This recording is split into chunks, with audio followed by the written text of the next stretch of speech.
I'm Teresa Caraggio, and this is Third Paradigm. My title today is Pedo Sadist Cults and Anneke Lucas. Anneke is the author of Quest for Love, Memoir of a Child Sex Slave.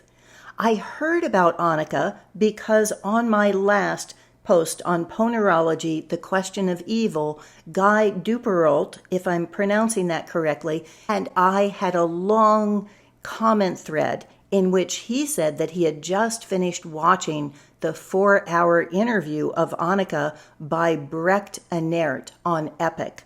So I have watched that since, and I think it is an astounding testimony. And I think there are some things to learn from Anneke that are very, very hard-won truths that we need to be listening to. I was not as impressed by Brecht, and I'm going to have some criticisms of that and look at that exchange in a way that maybe can bring into focus better what it is that we're dealing with. So some of the areas that I'm going to be talking about, I call trauma-based sadism or power-based Satanism, the psychology of sadism, the recurrent dream and spelunking into the nightmare, condemnation is domination, toxic power as pyramid, mind control slaves, bad to the blood, and aristocrats versus nobility. Let's look at this. Anneke is brought to what she calls the network by her mother at the age of 10, a mother who herself was abused and who abused her even as an infant. She's left there on weekends and picked back up and brought to school as if nothing was happening. And this goes on for 4 years, during which she estimates that she was raped over 2,000 times, that she's counted 200 different men. And these are men who she knows some of the names of, who are famous and who are big shots in politics and finance and corporations. So she was able to get out because one of the perpetrators made a bargain for her to be released. And for 30 years, she never talked about it. She went through a process of doing a lot of yoga and learning meditation, and also finally finding a therapist who believed her, and then going through this process of bringing back memories that were so painful because at the time she had repressed them and had been through this whole process to make her forget them. So this is something that she's pieced together and has now an online place where people who are fellow victims of child trafficking are able to go and are able to talk to each other. And she's done this as a process of healing and has brought an insight that I think is something that we as a world need to be listening to. I found Anneke highly credible because of her demeanor, which was calm and actually very bright, that there is a light that's shining through her, and her spiritual groundedness and her insights. But even if I didn't have that particular sense, I would find her credible because of reading Whitney Webb's One Nation Under Blackmail. What Whitney is doing is completely absent of any of the details from the perspective of the children. What she's looking at are all of the financial schemes and all of the collaboration and who's connected in with Jeffrey Epstein and that whole international network. So when you look at that network and how extensive it is, it's a very hard read because every 3 pages, I'm following names and relationships and trying to connect all this together. But it is world encompassing. It is tentacles that are wrapped around everything. And so when you look at that, you have to ask the question, if all this is going on and you have all these murders happening, how is it possible that no one's coming clean, that no one's talking about this? And then the blackmail answers that question, that if you have these cults in which people are doing horrific things, in which it's public in which they're doing these things. It is not in solitary. They are bonded to each other through this secrecy and through this common belief that they have sold their souls to the devil. And so nothing matters anymore. The only thing that they're staying true to is that satanic cult as they see it. So the two of them go together. You can't have one without the other, and they both reinforce that this is real and this is happening. During the 4-hour interview, they take 2 breaks, and after the first, Brecht has convinced Anneke that it's important for her to give some of the more gory and horrific details of the torture and of the ways in which she was turned and mind controlled in this process. I'm not sure that was important for us to know, as he says, that Anneke, even when she's telling those stories, is telling them with a particular insight, with this sense of the humanity of the person behind the monster. And in her training, she was made to know exactly what it was that each man's weakness was. In order to accelerate this blackmail, she was trained to be able to recognize what their perversion was and what it is that they really wanted, even beyond what it was they said they wanted. In that, she said that she was also given the insight, which she sees as a spiritual gift. She sees herself as being allowed to survive this by having given these gifts of spiritual insight even during the worst of these process. And in that, she's able to see the perpetrators as young boys to whom the same thing had been done. And that in this psychology, what they're doing is flipping it, is taking a time when they were weak and abused and powerless, and instead they're becoming the one who is powerful, the one who is in charge, the one who is doing the violence.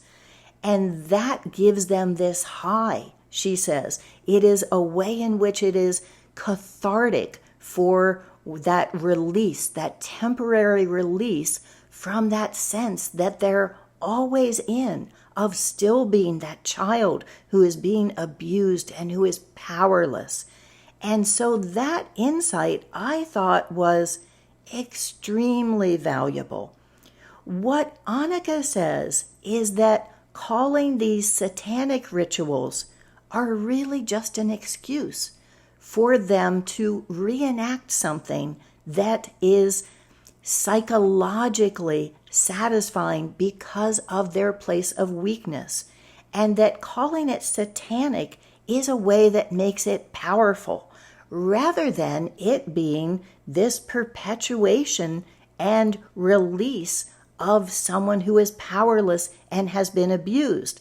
And therefore, I think that we're enabling and encouraging the actions, because the actions are something we're turning into rituals in which we're acting as if those actually give people real power, as if people really are selling themselves to the devil, when in reality, this is just a weak and powerless person who is perpetuating their trauma by reversing it.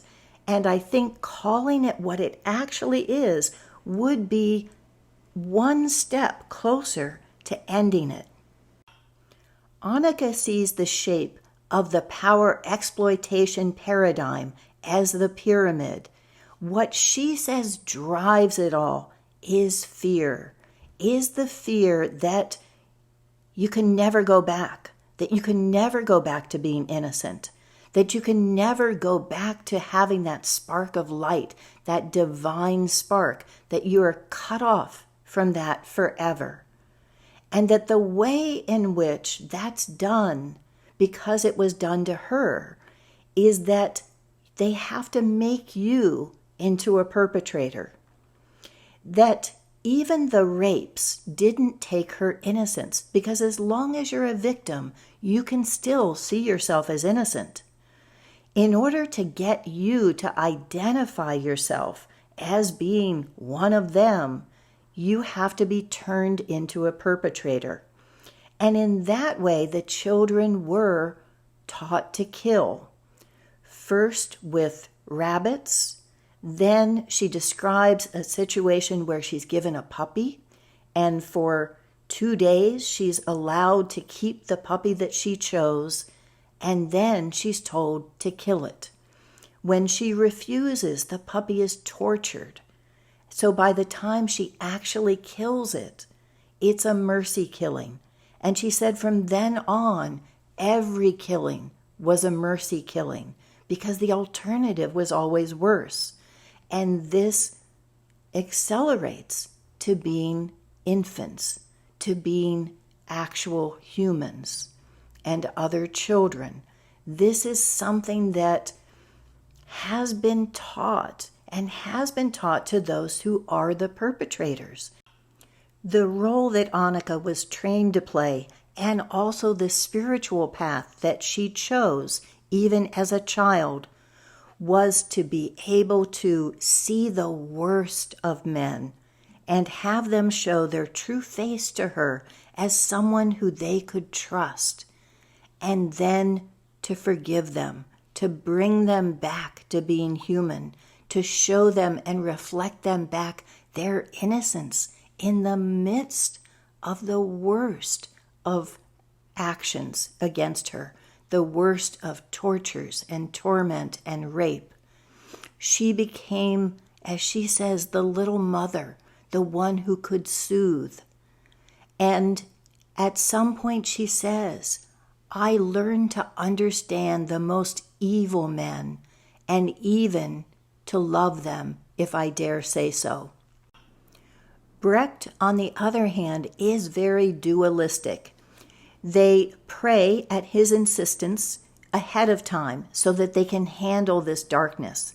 They hold this conversation with a church in the background and a statue of Jesus and other kinds of icons. He identifies as Catholic, and he sees this as a battle of good versus evil, Jesus versus Satan, Judeo-Christianity versus Canaanites worshiping Moloch.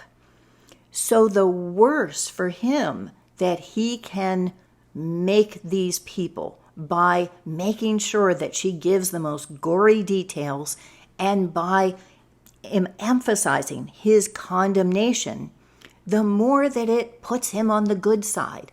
And I think that is a false dichotomy, that I think condemnation is another form of domination, that it's on that same spectrum, that he says at one point, oh, I think I would have killed them. I would have just kicked them in the balls. And she says, you don't know what you would have done. You're a child in this. You're powerless. You're weak. But his insistence that he would not have been a victim, that he would not have gone along with these things, is a way of making himself better than her, saying, oh, I would never have put up with it. And at one point, in terms of killing the puppy, he says, I think you made the right choice. And she said, it wasn't a choice. There was no choice. So again, it's like he's giving her absolution. But where does he get the arrogance to be giving her absolution that she made the right choice? So again and again, I see him as taking this perspective of, I am better than these men, and therefore they are evil and I am good. And sometimes good people are confronted with great evil. Whereas what she's seeing is that this is all one and the same. These are people who have been abused, and they are perpetuating their abuse. And what causes them to perpetuate it is the belief that they have lost their innocence, they have sold their soul, and they have nothing more to lose. And the only way that you can change it is by bringing them back to where they do have something to lose, to where they do have a soul, something that can be redeemed. He says at one point, if you feel superior, you can do anything. But I think by his actions and his demeanor, where sometimes he seems impatient and cuts her off, and he just doesn't seem like he's there to learn from her, I feel like he's on that same continuum of superiority and saying, I am morally superior to these people, and I am going to show how morally superior I am by essentially exerting violence on them of judgment. I'd like to tie this back to A Course in Miracles. The entire 1,300 pages, or whatever it is, was channeled by a woman who, before she started doing that, had a recurrent dream. And in the dream, it always ended the same way. She would be in battle with an enemy, and there would be a ritual sacrifice of the person that she had captured as the enemy, and that she would kill the enemy. And again, the dream would come back and always would have that same ending. And somewhere she realizes that in order to get out of the dream, she has to recognize that both sides of that battle are her, and that killing the enemy just means that you do it again and again and again, and it keeps perpetuating. At one point, Anneke says, we are all God. And Brecht makes her walk that back and makes her say, well then, God is in all of us. There is a part of God in all of us. And I just didn't feel like he had any right, if she could come to that after what she's been through. Her truth is something that shouldn't be overridden by someone's authority who happens to be interviewing her. At some point, Brecht talks about how some people have this psychology that people who have gone through horrible things have at some level chosen that they felt like this is what I needed to go through. And he says, of course, since he's all about perpetrators and victims and never the twain shall meet, he says, I find that really revolting because it's as if this is something that you chose. And she says, I think there was a way in which I did need to go through this in order to be able to really understand and to open my heart and love. And he says, I have learned also, and I was glad that he stopped right there because I was about to throw the computer across the room. So he claims to have the same ability to love that she's come to by being placed in the hardest of situations.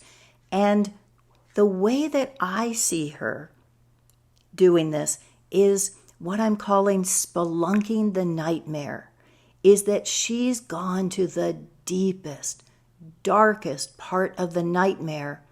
And it's not because she needed to do that for herself, but she needed to do that for all of us, because that's where we're at. We're in this, I believe, dream.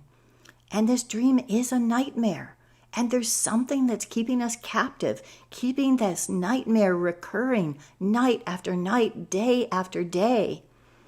In order to really understand how to get out of it, someone needed to go deep into that nightmare and then come back out and attain the level of spiritual understanding and love that she has. And I'll read one thing that she said in there. It takes courage to feel the fear. Courage is already spiritual. You can't be courageous unless you trust that something is greater than yourself and will catch you. There's a way in which I think these techniques of mind control are being used on all of us in a much more subtle way. In Guy's recent episode, he quotes Theodore Dalrymple, aka Anthony Daniels' British psychologist. He writes, "The purpose of propaganda is not to persuade or convince, not to inform, but to humiliate. And therefore the less it corresponds to reality, the better.